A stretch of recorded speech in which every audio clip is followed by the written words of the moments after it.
But for me, I didn't realize that racism was spiritual, right? For me, my faith was always anti-racist, and I just didn't have the language for that. But from that moment, because the deep intimacy with Jesus, and because of my story, and needing to wrestle with my identity in the world, I was experiencing very, very deep shame, right? I was in a global community full of diplomats, people in the financial sector, international leaders, people who worked for the UN. They knew what apartheid was. They understood what it meant for me to be an Afrikaans woman, to be an Afrikaner woman in the world. They understood where I stood during apartheid. And so I had to understand, okay, what do I do with that, right? Who am I? Is there a place for me in the human story?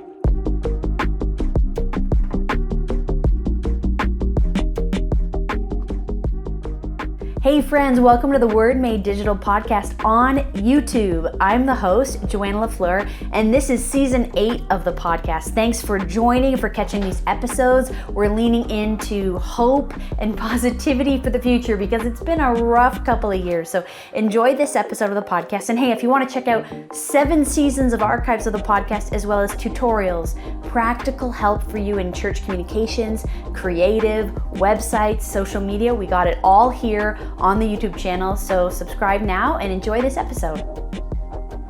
Idelette McVicker, welcome to Word Made Digital. It's about time, I feel, that I had you on the podcast.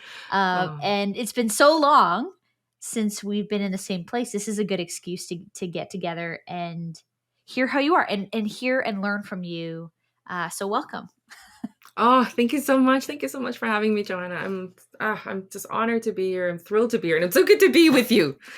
Yes. And I actually, I think it's beautiful when we can use the internet for good things, right? For connection, right? For meaningful conversations, right? Yeah. For relationship, right? Yeah. So, I mean, before we go too far, we have a big conversation to tackle today. And, actually just spoke the other day to Lisa Sharon Harper. And so we're on theme here with your conversation. I know she's written the introduction to your book or the foreword to your book. She wrote the foreword. Yes. So generous. So, okay, before we go too far into all of that though, just give us some context. Who are you? Can you introduce yourself to everyone? Okay. Well, my name is Idelette. And 22 years ago, I moved to Canada from Taiwan, actually, and married a Canadian. And I've lived here. So I'm an immigrant to Canada, to North America. And today I'm on the unceded territories of the Kwantlen, the Semiahmoo, and the Stolo peoples. And so learning that history has also really been a beautiful part of my story. I was born and raised in South Africa.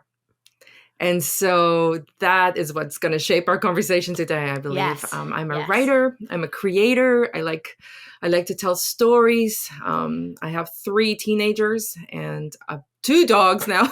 We got a COVID 2 dogs, Christmas all right. puppies. Yeah, we got another one at Christmas. And yes. So, I do all the things, but at my heart, I follow Jesus, and I love to create things. I love love. I'm the founder of a community called She Loves Magazine, and we have a membership community called Dangerous Women. So it's really around this idea. I love the name of, by the way, Dangerous Women. That sounds like a club that we all want to be part of and know the secret handshake for. Well, it's the idea of being dangerous to the status quo. Right. Yeah. And so I listened to Walter Brueggemann one time, and he's such a beautiful preacher and theologian. Right. And he talked about, and he was sweeping through Isaiah, and he talked about how followers of Jesus have to be dangerous to the status quo. And I was like, we got to be dangerous women. So that's kind of where that is from. Right. And just this, for me, growing up in a white status quo, white dominant society in South Africa during apartheid, that's really important to me, right? To be aware of where is the status quo oppressive, where is it liberating? Where does it serve love, right? Where does it serve justice? Where does it seek justice, right? So yeah, Yeah. a little bit about me. Well, and of course, well, of course, for you and I, but for people listening, we interacted originally around sort of conversations about women and women in Canada and the voice of women. And specifically, you were drawn into these conversations because of She Loves magazine. And so, where is that at today? I'd love to get an update from you because I'd love to hear like how has that changed, grown, evolved over the last number of years. Right. You're doing so many other things now. Is that taking a back seat? Tell us a little bit about She Loves. I think the heart of She Loves has not changed. We have just moved more from blogging to now we launched a podcast as well. And I think when the internet kind of changed around blogging, moved to more, I guess, conversational style, moved to more short blogging, Instagram, that kind of thing, right? So we're kind of like took it back, like just kind of step back and like, oh, what do we need to do? Who are we in this conversation? And I think our heart's always been around conversations and having conversations that transform. And so, and community, and how do we build community? And I was going through my process of writing my book, I realized I first, to be honest with you, I actually put up a proposal to write a book on sisterhood. And publishers were looking at it and were interested. And there was just a moment in history in 2016. I had just come back from Israel and Palestine as well. And I was very aware of the history in Canada about residential schools. I was training to be a facilitator with the Kairos blanket exercise. And I realized the reason I'm so passionate about sisterhood and about community and about movement is because of my story growing up in South Africa and how we separated people and how I care about justice. And so for me, that word justice needed to be unpacked in more richer, fuller ways. And I felt like we were not talking about the same things when we were talking about justice. And so I realized I needed to write my story first. I needed to talk about how does it feel when you find yourself waking up on the wrong side of justice. And now you thought you were a good person. You even thought you were a Christian. Yeah. I went to church every Sunday in our church, every Sunday in our community, like my Dutch Reformed church in our community. And my background's Dutch too, by the way. Yeah. Okay. Yeah. Right. And so you're like, but who is this Jesus that we followed? And is this the same Jesus that is the God of the universe and the God of the nations? Or are we embracing a Jesus who just likes white people in the church? Because literally it was just a white church, right? In fact, the Dutch Reformed, which was the national church at the time in South Africa, created a theology that supported this status of apartheid, this what the United Nations called a crime against humanity, right? Laws and laws and laws upon laws that oppress people and separate people based on the color of our skin, right? And so I needed to tell that story because when I talk about sisterhood, and so She Loves, that is the ethos, right? And so then we were like, okay, well, here I am. It's always been this idea of a global sisterhood. We want to have voices from around the world, people talking about what does it mean to be a follower of Jesus? And how does something need to change? Because here I was now, we were having conversations about race and justice. And I felt like we couldn't have the conversations and even hear the stories with me as a white woman at the front. So we made one shift. I stepped down from the editor-in-chief position and we asked Leah Abraham to come and take on that position. And it's been a beautiful transition for that, right? And so we're learning. It's been much more moving out of a hierarchical structure to a communal kind of a circle kind of structure. The team, we make more communal decisions. So can we talk about, before we go too far, we got to talk about that because I want to pull on that thread a little bit. If you could flesh that out a bit for us. I know it's not the purpose of today's conversation, and yet I think it very much is. because if you can, because it's practical application of what you're talking about through this whole book and through the conversation. Right. Like we're seeing in the church in Canada, the church around the world, like just in our city, a major pastor of one of the largest churches in Canada is, all this, sexual abuse stuff has come out or whatever. I'm sorry, I don't want to use the wrong words.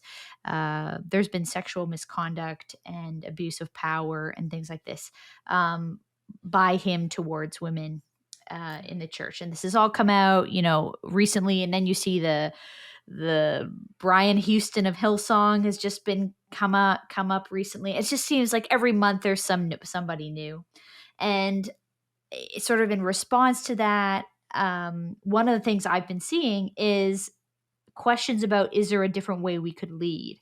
Can we lead more collaboratively? Is there a way to not have this one guy at the top, and when he fails, and in some way all of us will fail, we're all Yeah. imperfect, that I don't mean that as Right. an out for these guys, but Yeah. the whole thing can crumble because of the one person's failure. Anyways, I'd love to pull at that a little bit. Tell us about that, the changes you're trying to make in how you make Right. decisions and build the structure of leadership to get away from the one guy at the top or the one woman at the top. Right. Yeah, it's just moving things into more collaborative decision making. It takes long. It takes longer, right? It takes more time. Hmm. Things are not, and you have to be willing to do that. I think that's Hmm. part of that. Um, to ask hard questions. We're really working hard on relationships and Hmm. working on our relationships within our team. That the spaces between us is filled with goodness and love and trust, right? That when, and we are not, it's like we're not moving as fast. We're not going for big things. We're really trying to honor slow and Huh. intentionality and relationship, and not move to kind of achieve some kind of huge goals that would say, oh, you've arrived at anything. But I think for us, it's like when we look at the year, we're like, did we love each other well? Did we love our community well? Are we speaking up about the things that matter? Are we holding conversations that matter? For example, last year we hosted a conversation on Canada Day, right? On July Hmm. 1st. And we're like, this has been years in the coming, right? And for me, it was like, I cannot do a Canada Day without acknowledging the pain of the past. And so we hosted a conversation led by Indigenous leaders and by allies. And it was called Decolonizing a National Holiday, right? And Huh. Yeah, because I mean, for people so, listening from outside of Canada, just some context. right, Right right. before Canada Day, in the weeks and a few months leading up, all this new information, or I should say, not new, but It's not new. Yeah, new in the news, right. Sure. meaning the Okay. news was talking about, Yeah, the discovery of these mass graves at residential right, schools for Indigenous children, right, and discovering, brutal conditions, abuse, etc., and in many cases done by church leaders in those right, schools. right, And so, how do you celebrate Canada Day at the same time that in the news at that moment was like massive amounts of death? right. Um, Yeah. or and so yeah, so you held a day about that We just said, yeah, for. yeah, we wanted to honor, yeah, we wanted to, like, and it wasn't even just a Canadian thing, because this story is not a Canadian story. I'll tell you, the first Mm, time I heard about Indigenous people being oppressed when I was living in Taiwan. An Indigenous woman used to, because I worked as a reporter in Taiwan. And so an Indigenous woman, her name is Nancy, and she used to tell me about what was happening with girls and women in Taiwan. And hmm, and I was like, and I started paying attention. And of course, then I have to take a look in South Africa, what's happened there. And then so when I came to Canada, I realized, and immediately hearing about missing and murdered Indigenous women. And so yeah, this has been um, yeah, this is a story that is a global story. And when we talk about decolonization, right? that's an African story, right? That is an Australian story, a New Zealand story. Like that's an American story too, right? Like that's not just, that's me taking a very good look at what was happening um, so many years before, like, and how did I end up in South Africa and how did I end up in Canada? And this was also for me the connected part. So when I was taking the facilitator's training for the Kairos blanket exercise, this is a beautiful, beautiful community of people who tell the story in like literally in like an hour. You have this immersive practice, right? And so when I was taking the training for that, one of the teachers in the room said, "Did you know that the people who created apartheid came to Canada to study residential schools, not residential schools, to study the reserve system because they wanted to export that to South Africa, to learn what they could do in South Africa, right?" And so these stories are deeply connected. And I think, I used to think, when I came here to Canada, I said, "Oh, I've come to the land of milk and maple syrup." Yeah. Right? Yeah. A kind of a promised land right, yeah. idea, right? A promised land idea, kind of really, really entering that story in that way. And I was like, right? I remember walking in Victoria, in the city of Victoria, and the hanging baskets and the flowers and the fruit was so beautiful, and just eating berries. And I'm like, and I was like, okay, I can live here and have my being, and then be very conscious about what's happening in the world. Yeah. And then you go, oh, these things are all connected, right? And right here, this story in my backyard, right? And I noticed a lot of people who kind of wasn't aware even of residential schools or what was happening with Indigenous people in Canada, going like, what do I do with the shame? What do I do with the shame? Like, we had done this. And so there was this kind of, I noticed a collective responsibility. And so that was kind of my story, what I had to do after I woke up from apartheid. And I was like, what do I do with this shame? We have done this. I know that God does not want to keep me in this place of shame, that there is an invitation here. But how do we walk out of this? And how do we seek justice? How do we love mercy? How do we walk humbly, right? So I'm hoping this book lands in that place of, oh, I find myself, I'm a good person. I think of myself as a good person, and yet I have participated in these injustices. Maybe not in an overt way, but my presence, my story, being benefiting from the laws, right? Yeah. Literally benefiting, financially benefiting from that, right? So yeah. So can you take us back there? Like, let's start. I want to get to the point where there was this awakening for you, but before we get there, give us like the first context, how you were born and raised. Like, what did that look like for you? I think for most of us, when we think of the South African story, we just know some of it from, again, the news or some films, maybe, about apartheid. But tell us what it was for you. So or for your family, your greater family that you entered into. Yeah. Right. I was born in a town called Paarl, and I was literally born on the white side of the hospital. There was a white side, and there was a side for Black people or people of color. And so from the beginning in South Africa at that time, as literally the height of apartheid, like right into the center of apartheid. Apartheid started in 1948 when a national party won an election, but only white people could vote at the time, right? And so they won this election. They had a very nationalist agenda, and they said, well, we're going to separate people. They had this apartheid policy that they said, this is how we're going to run the country. This is how we bring solution, right? And so literally created racial classifications for people, a classification that hadn't even existed. Some of these, right? Oh, interesting. It didn't exist prior to that time. Some of that hadn't existed, yes. So like in South Africa, there is a word colored. We don't use that here in North American context. We use people of color, right? But that racial classification was literally created. And so people had to have on their identity documents what racial classification they were. But until that time, no. They were, yeah. So, like this was created. And so I was born into that. So it was on my identity document right then was said white, right? And so our neighborhood where I lived was all white. I had no neighbors of color, no neighbors who were black, no neighbors who were indigenous. And so think about that in a country in Africa, on the southernmost point of Africa. Here is a community, just white people. Yeah. It I was mean, like, the bizarre. penguins of South Africa are more black and white than the people.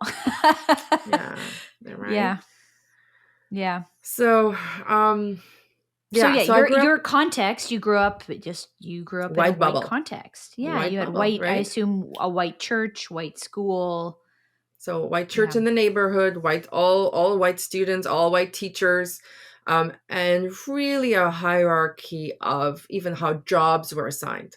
Like literally, apartheid created designations where if you were a person of color, you could only study to a certain level, or if you were a black person, you literally could not go and study to be an engineer. It was Right. it was awful. It was so evil in its intent and in its strategy, right? To create these layers of hierarchy and value of worth. And it is just awful, right? So so that's what I was born into. And so I think, and you go to church and you learn about Jesus, and I was, baptized, and I go to Sunday school. I mean, we prayed in school, we did all of those things, right? And yet we live in this context that is upheld by a violent government, right? And we heard about the violence in 1995 with the Truth and Reconciliation Commission, as people started telling their stories too, right? And so, but none of that it was so kept so quiet, right? It was so, the media was all controlled by the government, right? So nothing that was against apartheid could be written, really, right? And so when I was 16, my dad, yeah, Sorry. I was going to that's say, okay. what was the feeling in your church community or your family? Like, was it subtle or was it blatant racism? I mean, like, how were people of color talked about, or were they even were they ever spoken of? Was it, those are dangerous people over there, or those are people that come to our house to do work, or And I want to, if there's people of color or black people or indigenous people listening, like I want to be respectful of that. And so if this is something that is triggering for you, please, I understand that sometimes if a white person is saying this language, that could be really harmful. And yeah, so you don't even need yeah, to be specific, but just broadly, was it overt or was it subtleties for you as a in your child? subtleties, right? Like, yeah, sure, the way people were talked about. I talk about in my book about our gardener, and his name was Flip, and I was a little girl, and this is just how I was introduced to him. And for everybody else, we would call them uncle or auntie, Mr. and Mrs., right? But he was a person of color, and I was just like, here I'm a little pipsqueak, and I'm told this older gentleman, his name is Flip, right? So kind of that showed a little bit of that, but then, and then also, and this, I had to carry him in my consciousness for a very long time and really wrestle with that, because I realized this is where the racism lived in our home. It was so subtle, but it was also so real, because there was a separate plate and a separate fork and a separate spoon and a separate mug for Flip in our kitchen.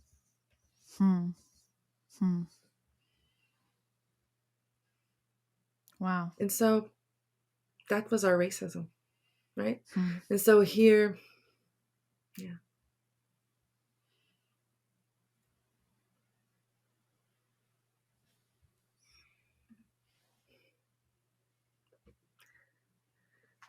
So you can say you're a follower of Jesus, but you can have the spoon and the cup and the mug. And Yeah. and I think it's so ironic that Flip was a gardener. And people Yeah. didn't Sort of. recognize Yeah. the Jesus in our Wow. own garden, right? Wow. Isn't that beautiful to say?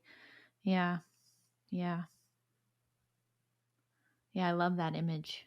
The gardener. Yeah. Thanks for that one too. Yeah. And so then you had this moment when you were a teenager that was Yeah. a shift for you. So my dad taught German. He wasn't from German descent. We were Dutch descent. But he taught German, and he took us, a group of his German students, to Germany during my 16th year. I was grade 10, and we did a little bit of Belgium and Germany. And I remember my dad took us to Dachau, which was a concentration camp. Hmm. And as a teenager, I wasn't really conscious. You're not really conscious of the evil of the world. But that day I faced it, I saw it, and I was like, I remember thinking, how can people do this to each other? Hmm. And it was such a, it was such an awful, awful place to stand in. And I remember the land, the crunch of the gravel, the coldness of the day, the coldness of the history, right? And the reckoning with the story. And, that remains with you, right? We stood in the gas chambers, right? And it can be so, I didn't know where we were until I understood where we were, if that makes any sense. Like, it was just cement, looks like showers, and you're in Yeah. this sort of basement area. And then all of a sudden, it's like the light goes on. You're like, this is a gas chamber. Right. And Like then you this, see oh, the what happened photos of here? people.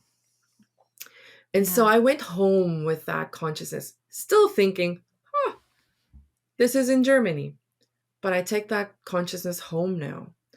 Hmm. And at that time, because of sanctions, because of international pressure, and because of local, just the growing movement, the anti-apartheid movement, um, things were starting to get unbanned. Books were getting unbanned.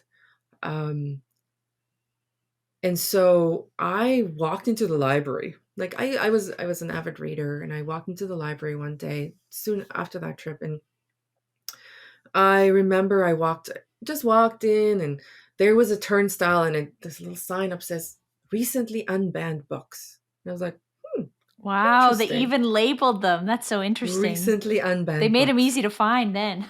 Yeah, I was so naive, right? And I walk up and I pick up this book, and I'm like, this feels a little dangerous, right?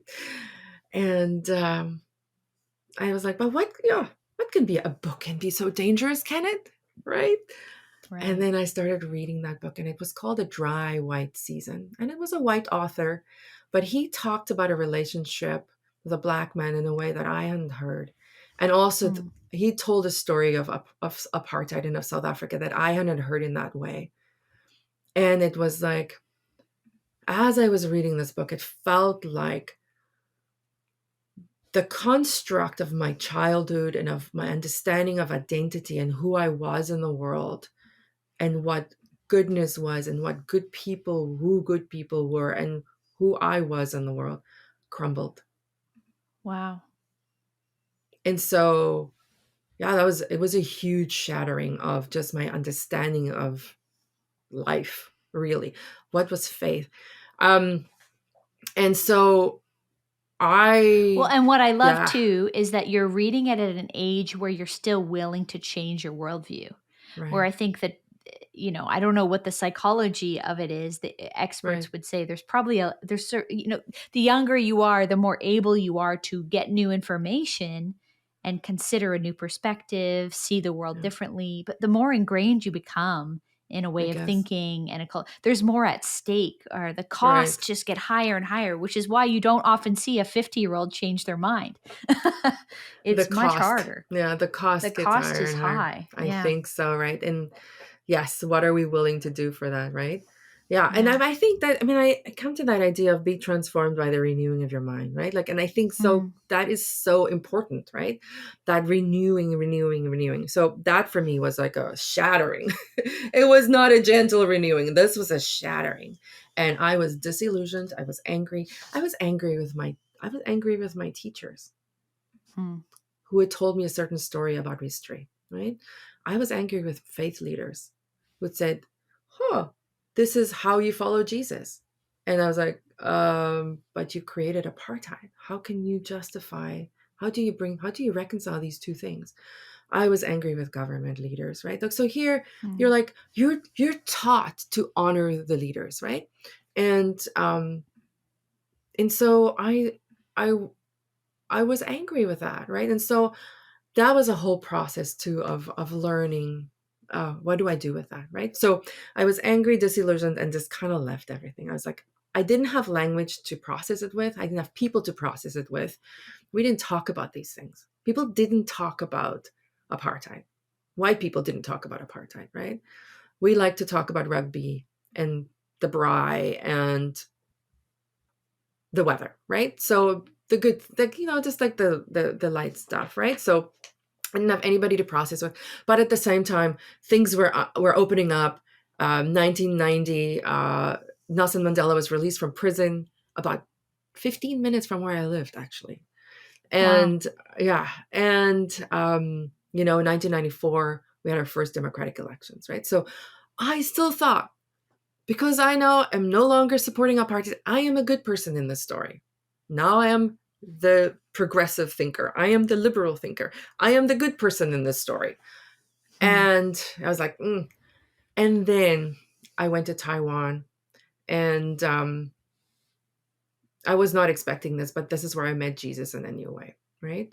And Wow. so around a table of women, what we call the Women's Power Breakfast, and it was a Canadian woman, Dorothy, who hosted that. And I remember the first day walking in there, and I was so far away from a faith or anything. And these women, but I was hungry too for something, right? And these women, prayed and they put their heads down, and I was like, my mom prays. And so in Taiwan is where I found this a different Jesus who then Mm. started saying, okay, now, now that you're following me again, now let's look at your story. And what do you do with this past, and how do you reckon with this? Mm. And for me, and I think this language gets tricky for people, but for me, I didn't realize that racism was spiritual, right? For Huh. me, my faith was always anti-racist, and I just didn't have the language for that. But from that moment, because the deep intimacy with Jesus, and because of my story, and needing to wrestle with my identity in the world, I was experiencing very, very deep shame, right? I was in a global community full of diplomats, people in the financial sector, international leaders, people who worked for the UN. They knew what Right. apartheid was. They understood what it meant for me to be an Afrikaans woman, to be an Afrikaner woman in the world. They understood where I stood during apartheid. And Mm. so I had to understand, okay, what do I do with that? Right? Who am I? Is there a place for me in the human story? Is there a place? And so I kind of just trusted and said, okay, Jesus, I believe you love me, and I need to figure out, how do I love me in this story, and how do we reckon with this past?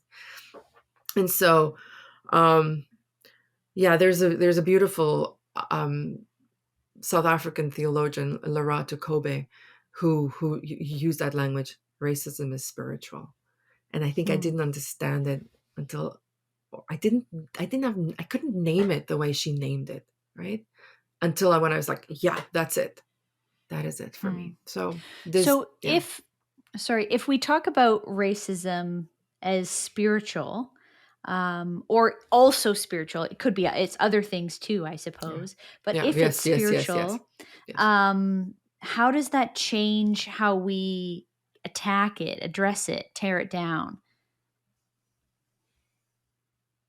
identify it in ourselves even?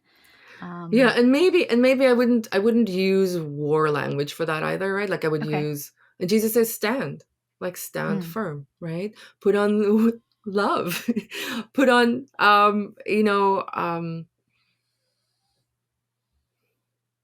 I don't know, I feel like more like love, patience, humility. That's how we the change fruit of life. the spirit. The fruit of the spirit, right? Love, And joy, peace, also I would say patience. for Yeah. me that's as a woman, as a white woman, right? So Mm, I think there's different places, right? Um for how we do that. But if it and okay, so this is such a big conversation, right? And so um I found this work that Walter Brueggemann did around where do you find yourself in the story really helpful. mm, And so around that idea around Micah 6:8, right? Um, he talks about in communities of the oppressor and the oppressed. If you're looking at communities who are privileged and communities who have been oppressed, right? And so we can find ourselves in different places. Like let's say in the church right now, in that church, that woman, that girl, that young person is who had been sexually there was sexual misconduct, right? She would be in the communities of what Walter Brueggemann calls communities of permission. She can cry out, she can lament, she can be angry, she can shake her fists, she can shout at the heavens. She has permission to work through her grief, her anger, all of the emotions, right? When we are in the communities of requirement, these are the ones who have been privileged by the status quo.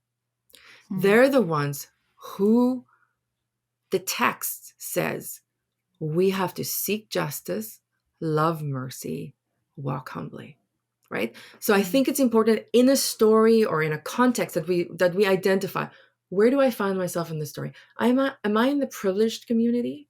Am I in the community that has benefited from this story? Even if it is in subtle ways, right? In nuanced ways. Then I am in the communities of requirement. And then my question is, God, what is required of me? What does the Lord require of me? But if I am a Black person, an Indigenous person, a person of color in a story of oppression, story of race, there is a community, the text says you have permission to lament, to cry out, to be angry, right? To, to stomp your feet, to do what is necessary for you to walk through this, right? And for me, what I've learned as a community of requirement, I have to learn to listen to anger and to hold space for that deep grief, to hold mm, space for that, for whatever needs to unfold, a space of love so that we can heal each other, that we can listen each other into healing, right? Um, yeah. So different things when we talk about racism as spiritual, right? But for me as a white woman, those things have helped me a little bit in this story. No, I love that. We did, yeah, we did a whole series here on the podcast about the fruit of the spirit. And like we Right. had we went, each episode was focusing on one of them and Yeah. talking to leaders about essentially like, how does this play out? That like, Yeah. it's the sniff test. Do we smell like the fruit of the Yeah. spirit? And I appreciate you changing the language from, uh, you know, uh, a confrontational language to maybe a language of humility or yeah, just, I mean, the fruit of the spirit, just a different kind Yeah. of approach to the same Right. problem. Right. um, um, yeah, I think that's very wise. And so, okay, so in your story, you have this experience in Taiwan. You're coming kind of age into your life, but also you're thinking around your identity and the story that you have found yourself in. Um, and then you moved to Canada. I guess take us to the next part of the journey for you. Because Right. I feel like we kind of I interrupted the story of where you were in Taiwan. Well, so Dorothy invited me to the Women's Power Breakfast. Was was Canadian, or she is Canadian, and she kept inviting me to come to Canada, to come to Vancouver, and Hmm. they were running a ministry home on the Sunshine Coast, and I was like, "Oh, I would love to go to Canada, of course." And so one summer, I came in and I facilitated a workshop here for them, and I remember Dorothy was in her 60s at the time, and she, my flight, was arriving at like 1:40 in the morning. It was like, and I was like, Dorothy, I'm so sorry, I can't get a different flight. And she said, don't worry, Scott will pick you up. And so her nephew Scott was a bartender and a restaurant manager not far from the airport, and Scott picked me up from the airport, and 3 months later we were married. So Hmm. that's kind of how that happened. It was just like this, really, my life just, we yeah, like when you're ready. I was 27. um I was just in a place of I would, yeah, to be honest, there's, I mean, we can talk about that, but um there was just a huge shift, and I had sensed that something was coming, but I didn't know. And I also wasn't really looking for a relationship with that. I was having so much fun in Taiwan. I loved living in Taiwan. I didn't want to leave. I didn't want to move. I just loved it, right? And but then, you fall in love and you're like, oh, okay. I Things guess shift. Yeah. things shift, and somebody's got to change. And I was living in Taiwan. I'm from South Africa, and I was never planning to leave South Africa. And yet, Scott was here, and he was much more established in that way, right? And so it just made a lot more sense for me to come here. And so that was 22 years ago. So my story moved to Canada. So then, I was really involved around the story of women. My mother-in-law, her name is Gwen McVicker. She was very involved with, um, or was invited into understanding abuse against women. Right, a lot of the stories we've been talking about, the Me Too, like this was in the 2000s. The women were doing beautiful work around this, and really asking hard questions like, why is this happening to women in the church? Why are the statistics not different for abuse and violence against women in the church than it is outside the church? And so Hmm. I think being involved with that, and we wrote a prayer journal together, Gwen and I, and it was called Discovering God's Heart for Suffering Women. Hmm. And I remember, because I wasn't interested in women's ministry. Like the idea of women's ministry was kind of like, I thought about tea and that kind of thing. And Yeah. Kind of and I was like, lame. yeah, that's not me. That's not me, right? And so, Yeah. but when I understood, as I was sitting with these stories from women and girls around the world, including missing and murdered Indigenous women, right, in Canada and in other parts of the world, I there was this it was just like this um understanding for God's heart for justice. That these stories, that these stories of women being missing from the world, literally, or they're missing from conversations, was a story of justice. And I was like, Hmm. okay, God, I want to be part of that story. I want to be part of filling in these places where women's voices are missing, where women's bodies are literally missing, where women are being silenced and oppressed. And so my faith again was deeply connected to this story of justice. And then Hmm. coming from South Africa, I was connected to the story. I wanted to understand more about justice, but then it really went through this prism of women. And so she loves was birthed out of that, right? So again, because we wanted to raise up women's voices, because I understood that when there's voices missing from a table or from a conversation or from our world, that is a justice issue, right?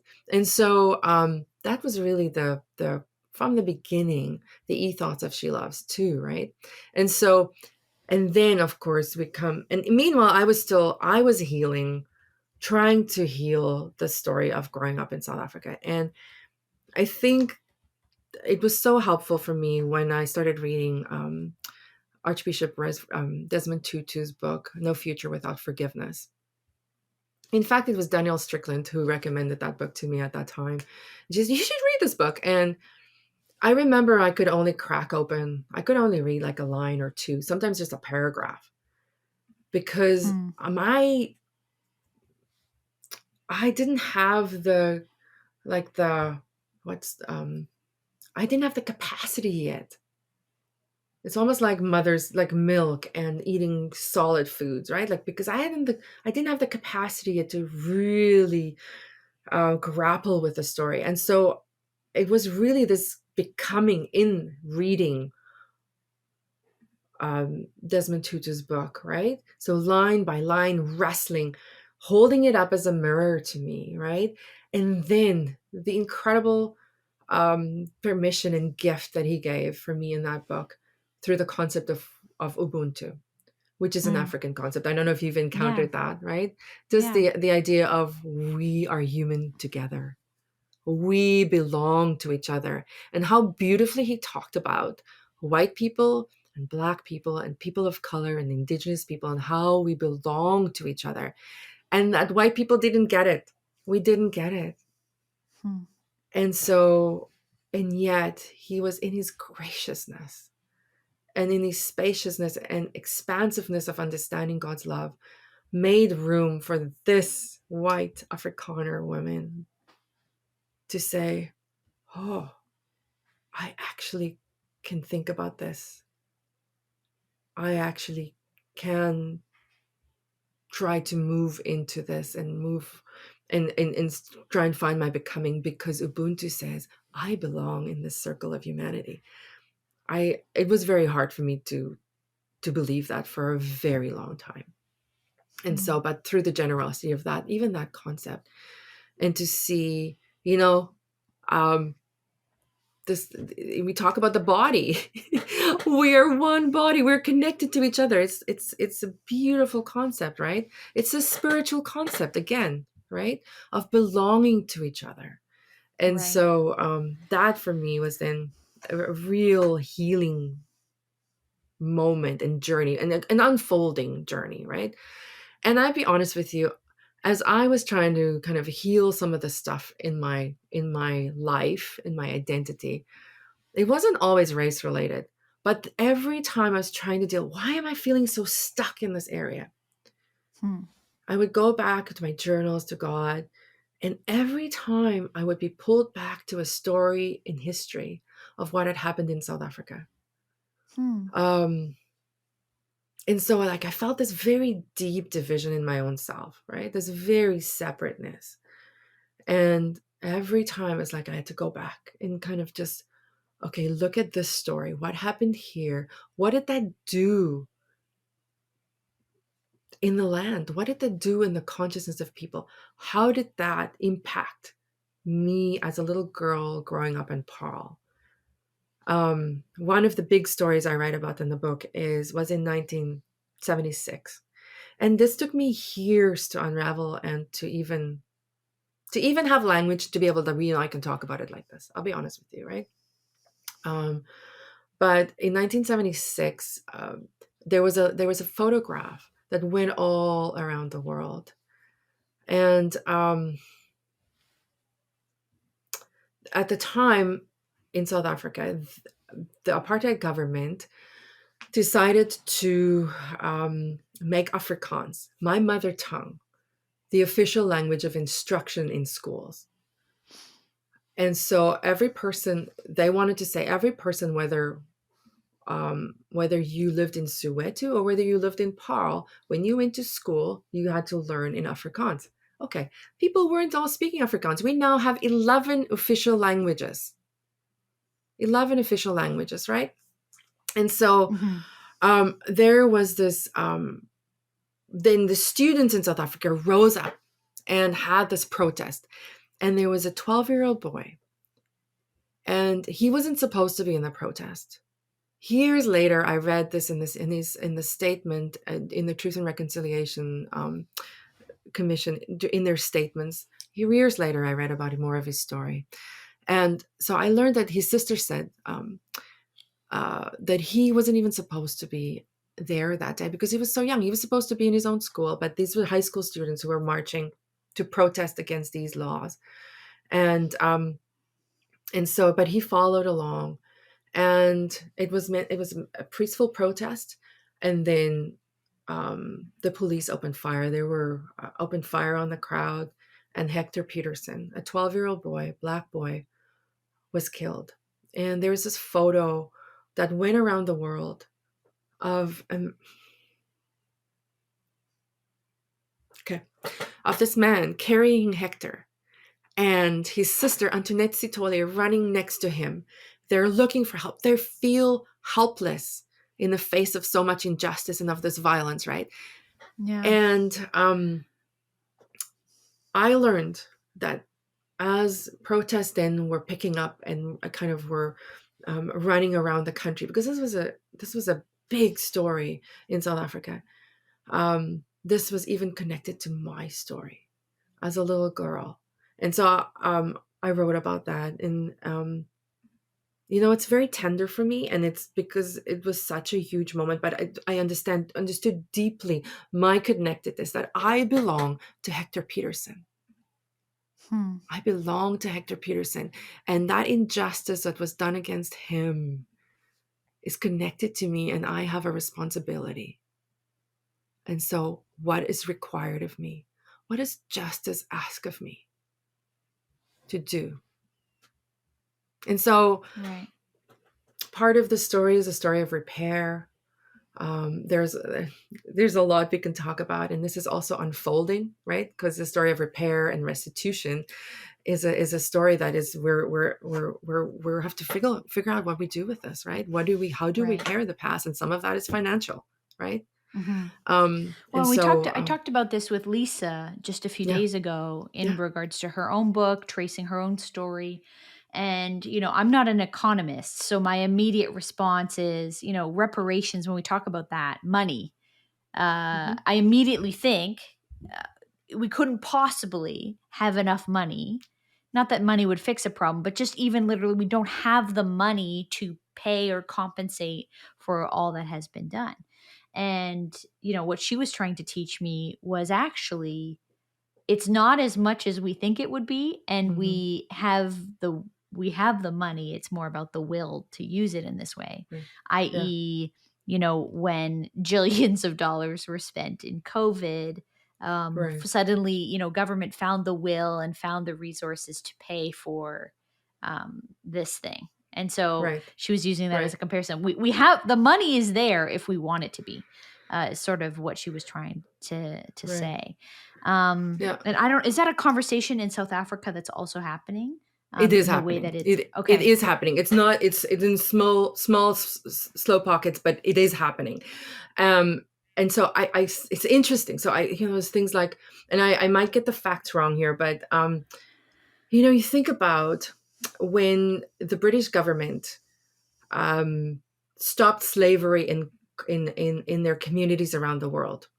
It was only, I think, is it 2016 or 2018? It might even be more recent that they stopped paying um, the interest on the money they paid for the slave owners, Mm, not the enslaved people, because at the time they decided they were going to pay the slave owners and not the enslaved people who had been oppressed and who had been on the yeah. like, right. And so Yeah. they The just recently, compensation went there. the Yeah. compensation went in that direction, right? And so there is room, there is place for that. And they only recently, a few years ago, stopped paying the dividends on that, right? And so you're like, why were the enslaved people not compensated for that? So I would say we were talking about two things. For me, there is the collective, right? There is the government that takes responsibility. There's a collective society reparation that needs to take place. And for me, as a person, as an individual, I had to say, where does my story intersect with the story of race and injustice? And so, where do I need to make repair? Where do I need to make restitution?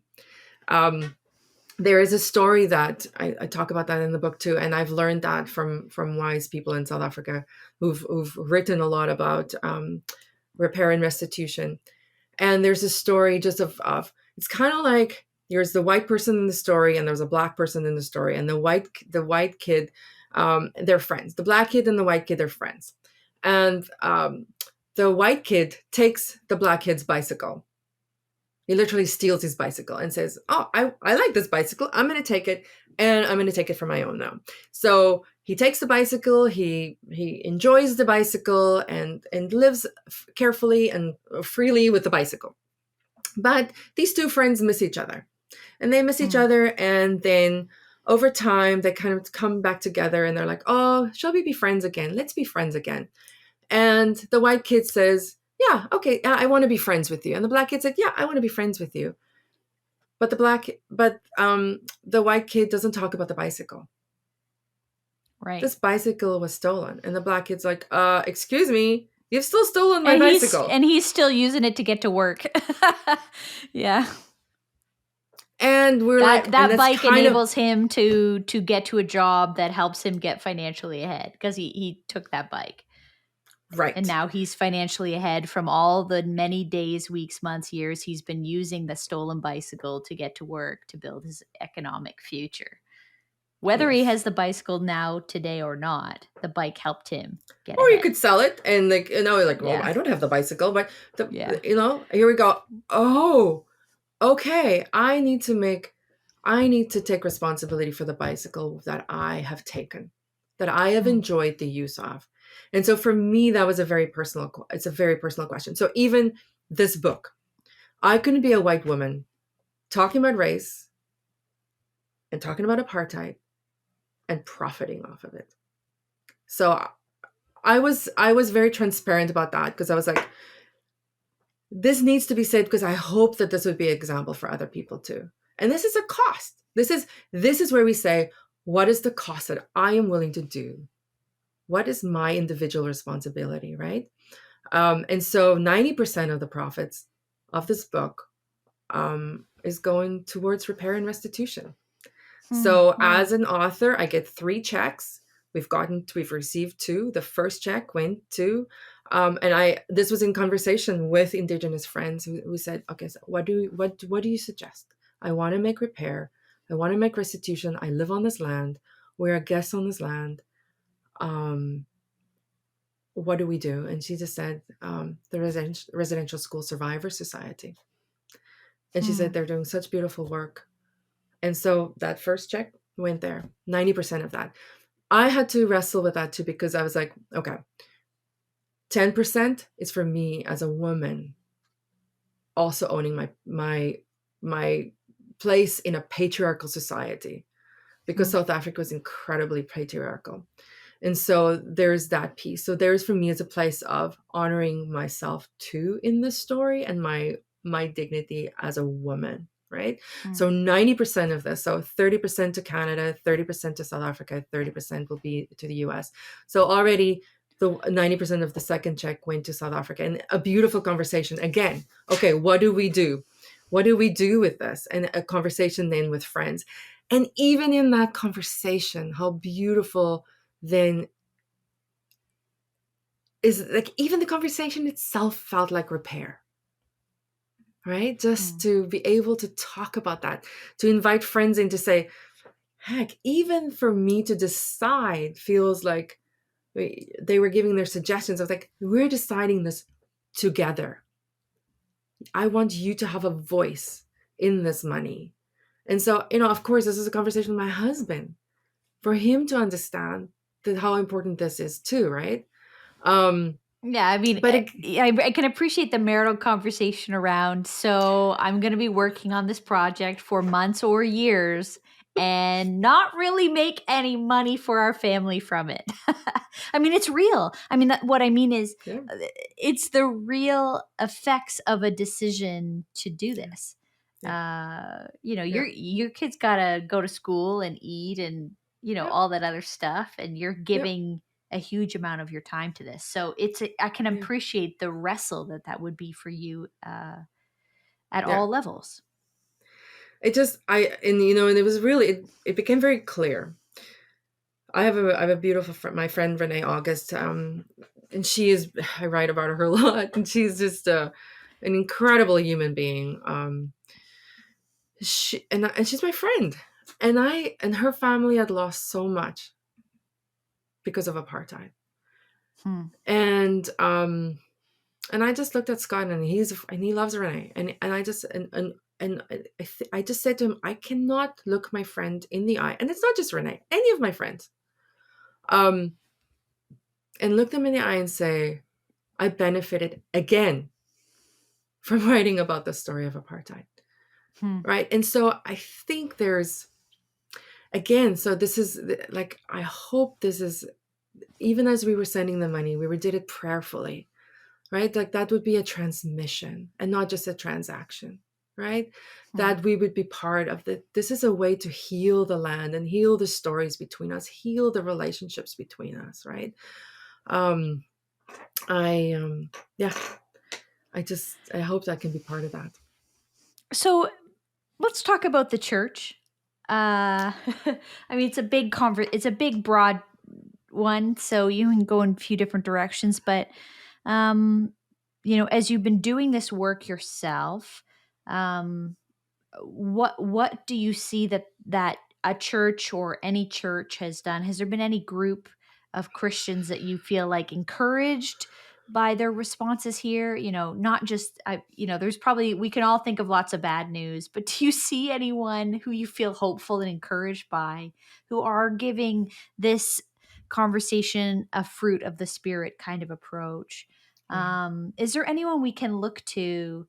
Because it's very, I think it would be very easy to make a long list of all the ways we're not doing it right, but are you right. seeing it go well anywhere? Or is it in uh a BIPOC church and how they're addressing it? Is it an indigenous community? I don't know. Is there Yeah. someone you could say, this is someone who's kind of grappling with this, and I feel we need to look to them as an encouragement, or even a model for ourselves in something? I think the models are being shaped. I think there's Hmm. conversations that are happening, and a lot of us individuals who are grappling with their individual story, right? I, Hmm. I mean, I haven't seen, I haven't. There's communities of people, um, but not in a way that this community of people is taking responsibility for. And I would love to hear of those people, right? Like I'd love to see where that is happening. Like Instagram, I'm following some accounts. There's you can go look around restitution, repair. um there's people really speaking up. I know that there is some work being done here around restitution and repair, where people are saying that they're like just individuals doing things. I'm sorry, I don't remember the name of the organization, Yeah, but a friend sure, has told me sure. about it. I need to learn about that more. I feel like this is an unfolding conversation, to be honest with you. Like it's unfolding. And I mean, even the apology by the Pope, like that was a Right. huge moment. Like a huge moment. Like you don't get a lot of apologies. Like I've been researching apologies a little bit too, right? And it seems like even in the US, Lisa will talk more about that too, right? Around even apologies for slavery, for the Right. enslavement of people. Like it's the apology to indigenous people in the US was hidden on a Saturday night or on a Saturday or something. And it was made, and it's like you have to go dig for it. It Hmm. wasn't this, and yes, this is a huge moment in history where you're taking responsibility. And I know people have different opinions about what that means, like for those who had been um impacted by residential schools, right? Like this is so big, right? And so one apology is not gonna, like, people have different opinions about that, and I'm just listening and learning and leaning in there, right? um but I do, all of what I'm seeing is that this is a big step. Like Hmm. an apology is a big step. Even for Stephen Harper to do that apology, that was a big moment. Hmm. um and so, like those, it's it shifts something. It shifts something. um and I think this is my work right now, is like, for me to, I want to pay attention to where are people doing the work. So if listeners are seeing Yeah. people who are working on repair, I know Steve Heinrich is doing some beautiful work with decolonization and just really, but I don't know how much in terms of repair, right? Mm-hmm. So I would love to. This is something I don't know enough about. I Yeah. would love to learn more. Well, I love that as an invitation for people listening. That this is a community where people learn together. So Yeah, I expect we'll have comments, feedback. People yeah, shout us out. Let us know if you're seeing something um, that that feels like a crack of light coming into the conversation. We would love to know right. about that story. Yeah. Just as our time is kind of coming, we're kind of at the end of this. Is a huge conversation. We could have much longer, but there's a few questions that we ask everybody this season at the end of the conversation, and so they're just some lighter questions, I Okay. hope. But the first one you've kind of already answered, but I don't know if you said the name. The first question is, what is a book that has changed how you think about something? Okay. Well, so I guess A Dry White Season by Andre P. Brink. But it is not that guy. Honestly, I love. There's just so many books, right? Yeah. Yeah. So say the Let's just name go with again. that A one. Dry White Season. Yeah, but I would rather you use somebody else to use a different book. It's no a future without forgiveness, Hmm. um, by Archbishop Desmond Tutu. Any of his Okay. work on Awesome. Ubuntu, forgiveness, yeah, no Hmm. future without forgiveness. Sorry, it's the same. The And book by yeah. okay, yeah. I mean Desmond Tutu. If people read some of his work, they probably Oh, will be edified. So it can't go oh wrong. yeah, no Where future is without forgiveness. Yeah. no future without forgiveness, and a spot to travel that you'd recommend to somebody? Somebody should go to this place, and maybe it's not like a typical place. Like what's a spot you've been that you think other people should see? So many places. Oh my word. Can I have three? Sure. Yes. I am a 7 on the Enneagram. Okay. So first one that comes to mind is it's called Cape Point. And it's not officially like the meeting of the Atlantic Ocean and the Indian Ocean, but it's sort of accepted It's like sort that. of there. Yeah. It's sort of like this is it's this how the land juts into the ocean, and it's the meeting of the oceans, and it's this incredible place of just you see where how when I think about how can we bring people together, how can we live um move towards unity, I think about that place, right? And so for me it's also a deeply spiritual place.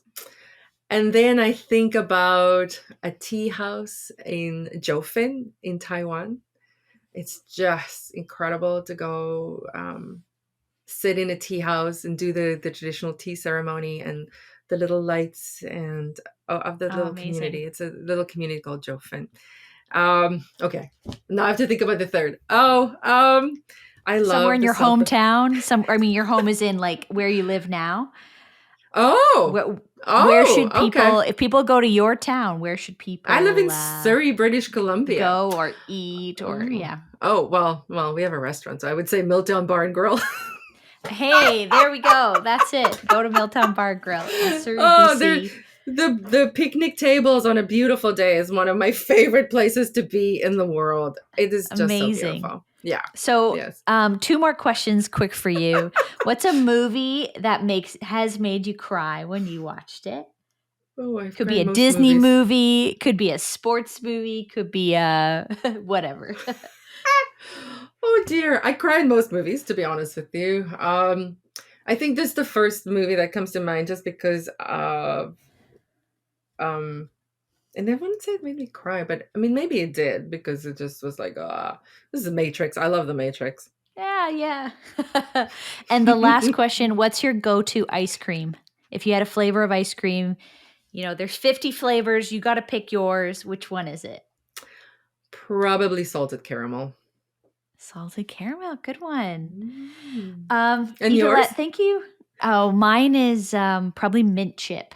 Ah, It's my dad's I favorite. Okay. yeah, I love a mint chip. It's not as heavy, so you can still Yeah. have room for it after you've eaten a big meal. Hey, Idelette, thank Um, you so much for this conversation. Thank you for writing this book. Thank you for using it to continue um, goodness in the world and love, moving love forward. Thank you so much. It's so fun to reconnect and see your face again. Where do you want to send people on the internet to find you and to find this book? Okay. Well, okay, so here it is. It's called Recovering Racists, Dismantling White Supremacy and Reclaiming Our Humanity. And you can find that anywhere you buy books. And so I'm on Instagram at Idelette McVicker, and on Twitter a little bit more sporadically, but I love Twitter actually. Facebook, of course, I'm there. Yeah, so I would love to connect and have more of this conversation and continuing this conversation, because it's, yeah, bring me your questions, bring me your wrestling and your struggles, and let's repair this world. Let's create a different world, because I honestly believe it's possible. So, but we got to do the hard work to get there, right? So Yeah. Awesome. Idelette, thank thank you. you. And yeah, people go get her book, go find her on the internet. And yeah, I look forward to what you do next. Thank you so much.